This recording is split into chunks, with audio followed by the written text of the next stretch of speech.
Hello, Gentleman Maker here. I thought I'd try my hand at doing a vlog. It's Saturday, 1st of June 2019. It's a glorious day. It's really warm out in the sun.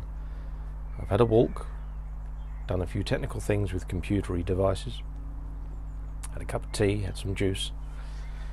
I've got a coffee on the go now, in my favourite mug. There's the camera. I've got a dot on the telephone. I use an iPhone for filming at the moment. If I look at the dot, I pretend that's you, and that's fine. I'm having this interesting relationship with a yellow dot. I've got a glue up going on at the moment. I'm making a built-in cupboard to go under our TV shelf, just to hide all the junk that currently resides in a coffee table I made, because that's going to be redesigned, and the existing one is going to be sold on, hopefully, to a new and happy owner. So I thought I'd give you a little rundown of what I am, who I am, and what I do. Wind the clock back to July 1986. I was a sprightly 17-year-old lad. I started working as a studio junior in a traditional graphic art studio. Before Macs arrived, we had drawing boards and a PMT camera, which means photo mechanical transfer. Giant thing, bellows, bright lights, etc. in a small dark room with 4 500-watt halogen bulbs. You could cook eggs in there. Anyway, that was my life for a couple of years as the junior, until I progressed onto a drawing board of my very own with a sharp pencil and a parallel motion. I spent quite a few happy years creating artwork for print, from design briefs from our design team. So a lot of scalpel action, a lot of cutting things out, a lot of photography, a lot of positioning of text, and that was my grounding.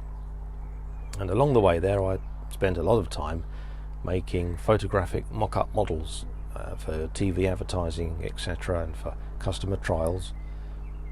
And this was back before you could print something out in colour and stick it on. We made our own rub-down lettering, letraset type stuff, if you can remember that. I'd create artwork of anything, any label artwork, etc., and make full colour rub-down images, which I would then apply to various things. The TCR, Total Control Racing, hand controller set, helicopter coming. I did loads of things for R. White's Lemonade, lots of bottle mock-ups with the stripy old logo. Terry's Chocolate, lots of beer stuff. John Smith's was one of our big accounts. Did loads of beer fonts, the oval brass thing attached to the beer pump in a pub. Did loads of mock-ups of those over the years. And that was my grounding, my visual grounding. Is how I learnt about typography, etc. See the Gentleman Maker logo behind me. I have a video on that. If I remember, I'll link it in the description bit down there. That's how I began, and eventually the role of the graphic artist, the art worker, as a separate thing kind of disappeared a little, and design and artwork merged a bit, especially with the advent of the Mac. Prior to that, a graphic designer was hopeless at creating artwork, and us mere artists were not that creative, I guess. I've inherited a certain amount of creativity from my late father, who himself was a graphic designer for many years, back in the days when your tools were a chisel and a piece of stone and a hefty hammer. He taught me a lot about lettering. "Practice your lettering, laddie," he'd say. Wasn't Scottish, just said laddie. And I have a bit. I've done some hand lettering, and I thoroughly enjoy it, and I have an interest and a small understanding of typography, and how to use it, and when it looks right and when it looks wrong. And my role progressed through various small outfits, and then through a major change I went to work for a holiday company here in the UK, JMC Holidays. John Mason Cook, son of Thomas Cook. I worked in the brochure production department there, helping put those together, and did a lot of design and artwork for customer facing elements resort guides, etc., etc. Sort of thing you get given by the smiling rep when you step off the plane somewhere foreign. So it's got all the information about where you are. You can go and visit lagoons and rotting old stone things, and find your places to eat, etc. That was fun for a bit, and that came to an end.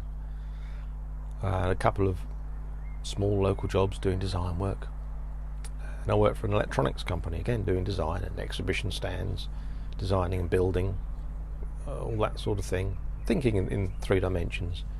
And all throughout this I've been making all sorts of things, from those very early Airfix kits when I was 10 or 11, 1/24 scale model cars and things of that nature. Then I bought a house, of course, and that really gets you on the tools, doesn't it? Because you're going to pay a fortune to have someone else come and do stuff. So I did plumbing, fitted bathroom, tiling, fitted my own kitchen, all those regular things. And that's come to this.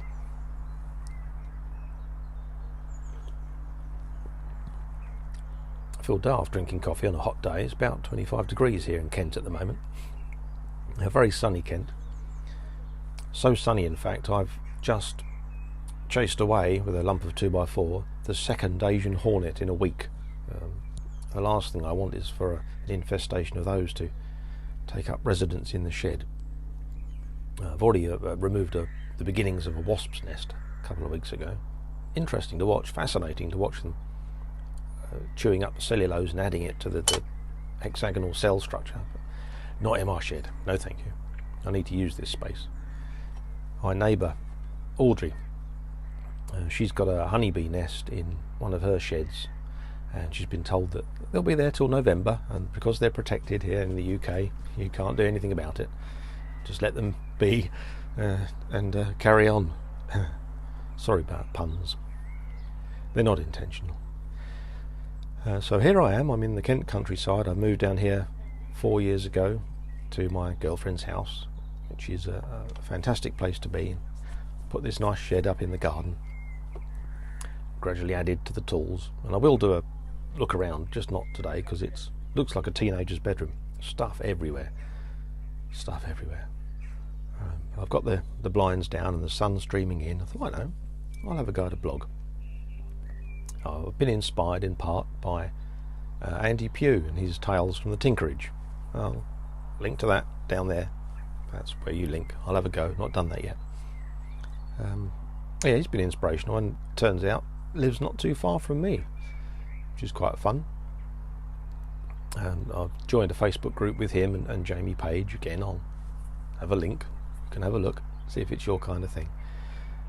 I think the plan is that Kent makers, the county we live in, get together now and again, maybe have a curry and a chat, pull splinters out of each other's fingers, that sort of thing. You know?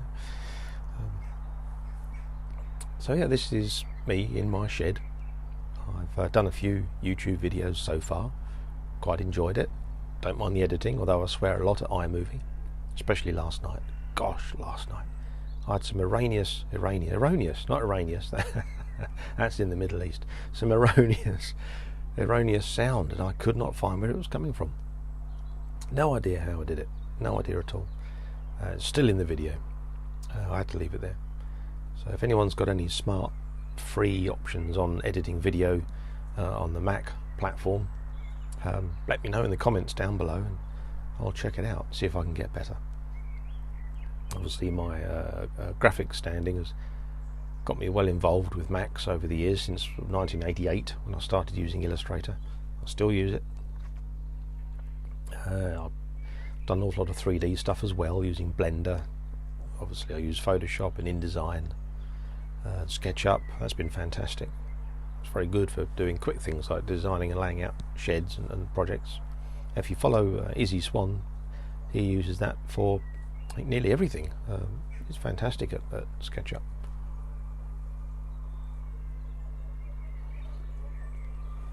I'm not in a rush. This is a rambling vlog.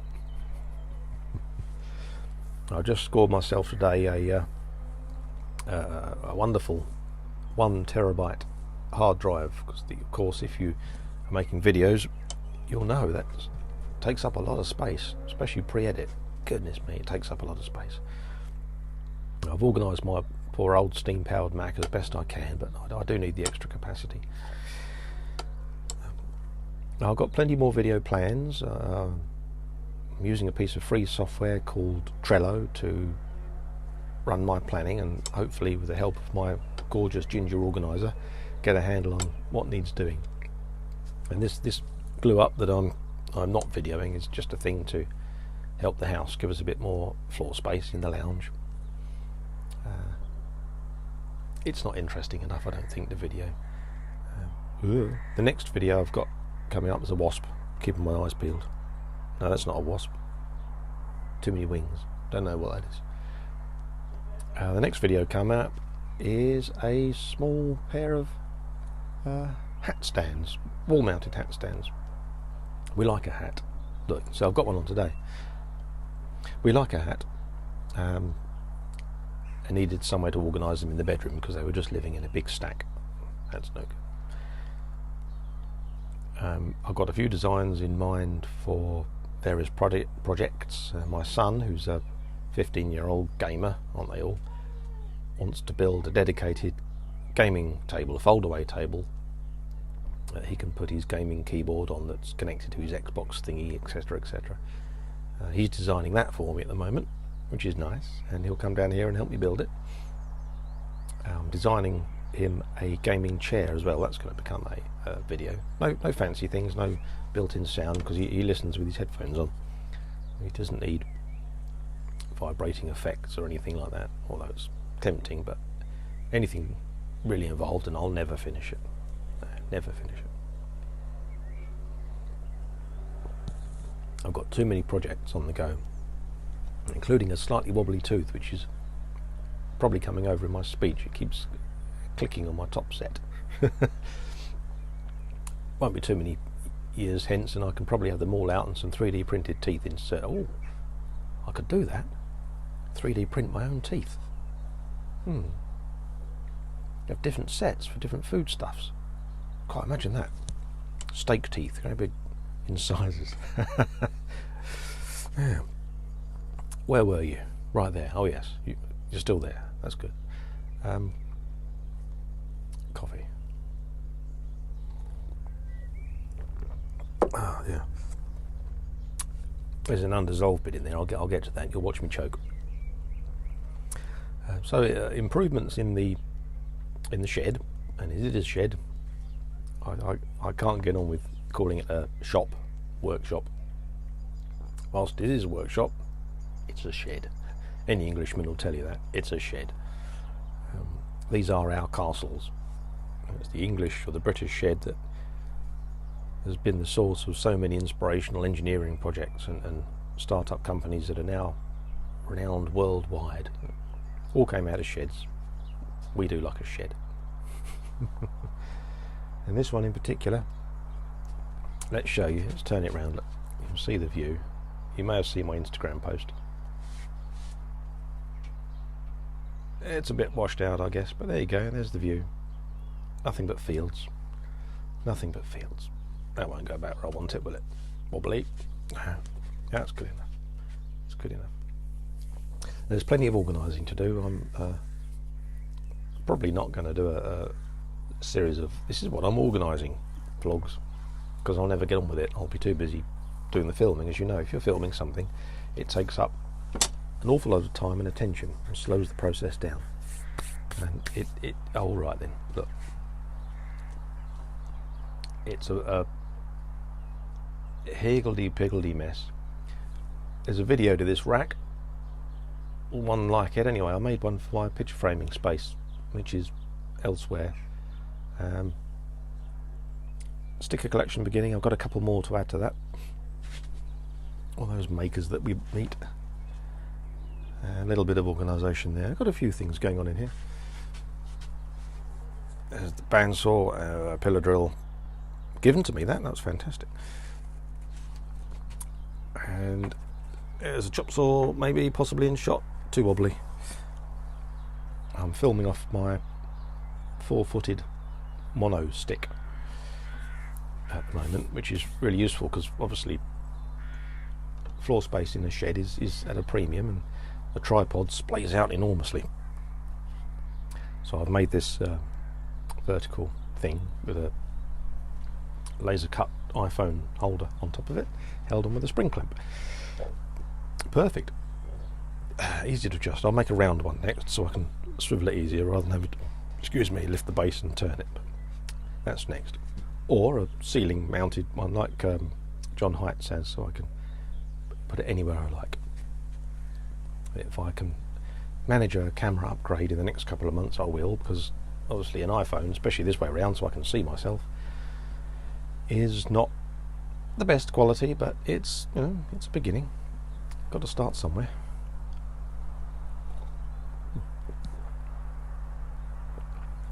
Oh, that tooth. I didn't have a point to this blog, did I? No. Well, I might wrap this one up then. 15 minutes long, plus the intro extra video, done in Blender. If anyone fancies having a go at Blender, it's free, fairly intuitive, loads of videos. I've done a fair amount of small animations and a lot of 3D modelling in that for exhibition work for where I used to work. I don't work there much at the moment. I'm off sick. That'll be another vlog. That's perhaps a subject that plenty of people can relate to, so I'll save that. I won't dilute this one. That's it. I'll edit this later, put it up. Second channel? Not sure. I haven't got enough content yet. I'll keep it where it is. See you on the next one. Bye.